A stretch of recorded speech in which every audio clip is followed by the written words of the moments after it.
다들 괜찮으신지 모르겠네요. 힘드실 것 같은데. 비트코인도 생각대로 안 되고 있고, 아무래도 주식시장도 안 좋은 약간 그런 상황, 조정을 받고 있죠. 우리나라 국장 같은 경우는 네, 지금 꽤 조정이 많이 나오고 있어요. 보니까 코스피가 5% 정도 떨어졌고, 전 솔직히 국장을 잘 안 하니까 자세히는 모르는데, 뭐 국장 떨어지고 하이닉스 뭐 한 220만 원까지 떨어졌고, 삼성도 거의 10% 정도 떨어졌다고 하더라고요. 사실 이럴 때일수록 저는 겸손함과 그거를 배우는 것 같아요. 항상 무조건 잘 나갈 때 막 그 흥분하는 게 아니라 조금 겸손하면서 어느 정도 수익 실현도 하고, 그래야 조정이 왔을 때 그때 이제 선택을 할 수 있지 않나. 개인적으로는 그렇게 생각을 합니다. 일단 다행인 거는 환율이 다시 내려오고 있다는 거. 암호화폐가 지금 냉정하게 지금 떨어졌고, 주요 지지 영역에서 지금 지지받고 있다고 보시면 돼요. 그리고 한 번 정도는 떨어졌어야 됐고, 그래서 자연스럽게 지금 떨어진 거라고 보시면 됩니다. 일단은 지금 현재 두 개 신호가 엇갈리고 있어요. 무슨 신호가 엇갈리고 있냐면, 차트적인 신호와 그 다음에 이제 저의 그 제가 맨날 중요시하게 보는 그런 펀딩비라던가 이런 것들에 대한 신호가 지금 되게 엇갈리고 있는 그런 상황이라 조금 애매합니다. 일단은 저는 지금 사실은 뭐 상승장 확정까지는 아직은 좀 어렵다고는 봅니다. 조금 더 지켜봐야 되지 않나. 네, 개인적으로는 그렇게 생각을 해요. 그래서 우리가 조금은 성급하게 뭔가 현금을 다 쓰는 게 아니라 조금 아끼면서 천천히 보는 그런, 그리고 넓게 보고 길게 보는 그런 시야를 가져야 되지 않을까, 개인적으로는 그렇게 저는 생각을 하고 있어요. 특히 냉정하게 말씀을 드릴 거고, 조금 긴 시야, 단기 반등은 무조건 가능합니다. 단기 반등은 가능한데 이제 긴 시야적으로는 어떤지, 사이클적으로 진짜로 바닥인지 그것도 한번 알아보도록 하죠. 이번 상승이 진짜라면은 첫 번째, 현물이 들어와야 되고요. 그리고 거래량이 동반이 돼야 되고, 그리고 펀딩비가 사실은 안정적이어야 돼요. 왜냐면 개미들이 붙으면 안 되거든요. 제 기억이 맞다면 24년도 10월경 그때 이제 상승장이잖아요. 그리고 정확히는 23년 10월경 요때도 이제 상승장, 고래들이 매집을 다 끝내고 올리기 직전인 이런 상황에서 제가 알기로는 그때 분위기는 개미들이 전부 다 하락을 받습니다. 네, 전부 다 하락을 받고, 그러다 보니까 부정적인 전망이 좀 많이 있었죠. 그리고 24년 11월에는 이제 트럼프가 당선이 되면서 올라갔었고, 23년도에는 그때는 마이클 버리였나요? 그 공매도 철수. 네, 그거를 이슈로 해가지고 비트코인이 강하게 올랐는데, 사실 그 전에는 현물이 어느 정도 매수가 되어 있는 그런 상황이었어요. 근데 이제 최근에 일어난 베어마켓 랠리라고 하죠. 베어마켓 랠리를 보시면은 불안정한 반등인데, 첫 번째가 이겁니다. 레버리지로 주도를 해요. 그래서 선물 애들이 그대로 주도를 합니다.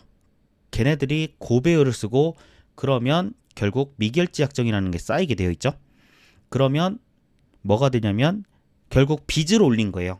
빚을 올린 거면은 결국 하나만 톡 쳐지면 그냥 연쇄청산이 나옵니다.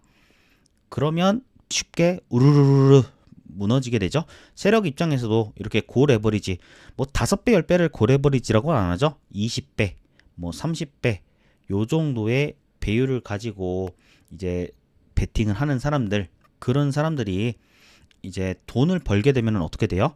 1%만 오르면 자기는 20%가 오른 거예요. 그러다 보니까 익절이 되게 빠르게 칩니다. 그러면 그들의 매도 물량까지도 자기가 다 흡수해서 가야 되거든요. 그게 싫으니까 세력들은 절대로 이거를 한 번에 하는 게 아니라 청산을 유도합니다. 즉 가격을 한번 크게 떨궈 가지고 절대 개미들이 쉽게 돈을 벌 수 없게끔 그렇게 하는 거죠. 우리나라 지금 뭐 주도주 중 하나인 SK 하이닉스 있죠. 이것도 솔직히 말하자면 이 유도 무빙이 되게 많이 나오고 있다고 보시면 됩니다. 레버리지 ETF가 승인이 되면서 2배짜리를 하잖아요. 물론 2배짜리를 한다고 제가 알기로는 청산은 없어요. 그렇지만 이들을 손절을 시키려면 많이 떨궈야겠죠.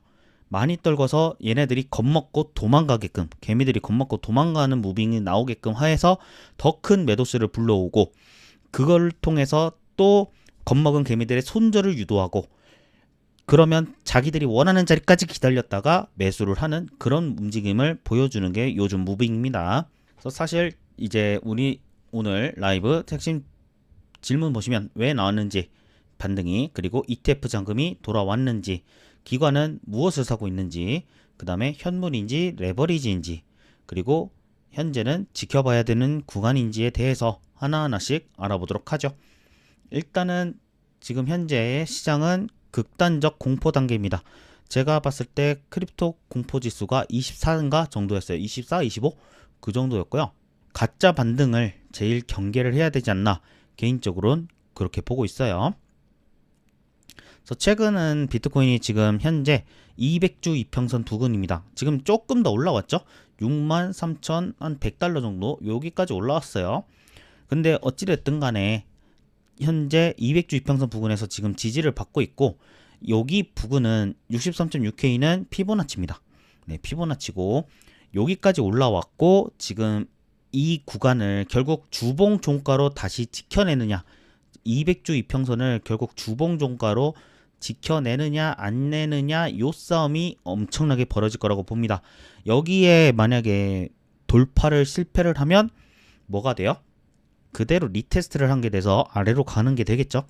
그래서 지금 현재는 중요한 거는 여기서 거래량을 실려서 위에 종가로 안착한 걸 지키는 거, 그게 제일 중요하다고 저는 생각을 합니다. 사실 왜 비트코인이 반등했냐? 첫 번째, 과매도가 들어왔기 때문에 그렇게 됐고요. 그리고 두 번째, 숏 커버링. 하방에 한마디로 숏을 본 사람들이 지금 숏 포지션을 거두면서 동시에 이제 매수세를 유발한 겁니다. 그리고 역시 레버리지죠. 사실 가격만 보면은 이게 다 좋아 보이는데, 일단은 첫 번째 이평선, 네, 장기 이평선 위로 올라왔죠. 200주 이평선입니다. 그리고 하락 추세선이 하나가 있는데, 거기를 지금 돌파하면서 추세적인 완화가 되는 그런 가능성을 보여줬고, 그리고 당연히 낙폭이 과다가 되면은 매수세가, 저가 매수세가 유입이 되죠. 그러면서 지금 알트코인에도 엄청난 그런 매수세가 들어오면서 이런 투기적 매수 에너지가 회복된 모습이 나오고 있습니다. 그렇지만 지금 확정은 아닙니다. 첫 번째는 당연히 거래량을 봐야 되고요. 두 번째, 미결제 약정하고 펀딩비, 이게 함께 오르면 선물입니다. 그러면 절대로 이거는 상승이 오래 갈 수가 없어요. 왜? 얘네들은 레버리지잖아요. 그럼 얘네들 청산하는 무빙이 나옵니다. 그리고 또한 이런 지금 어제 반등 같은 경우는 나쁘진 않았어요. 어제는 거래량이 좀 있었는데, 주말 사이 금토일 일어난 그 상승에는 보시면은 주말 사이에 일어났기 때문에 이거를 가려내야 됩니다. 그래서 첫 번째 긍정은 당연히 매도세를 긍정적으로 지금 일시적으로 종결이 됐습니다. 그리고 저가 매수세가 당연히 들어왔고요. 들어온 건 맞아요. 그리고 브레이크가 일시적으로 걸렸습니다. 그리고 200주 이평선이 회복을 했죠.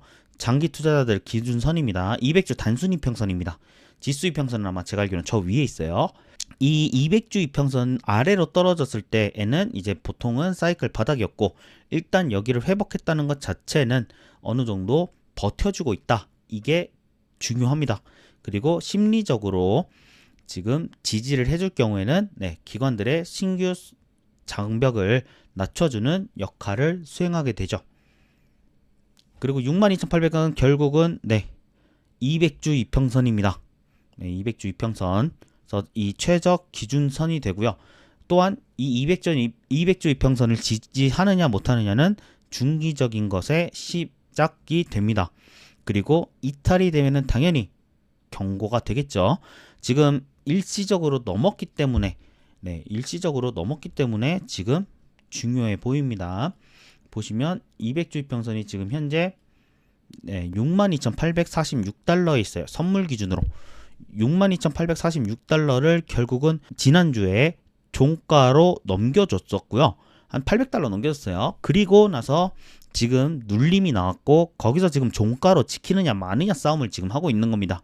암호화폐 시장에서는요. 200주 EMA는 지금 저 위에 있습니다.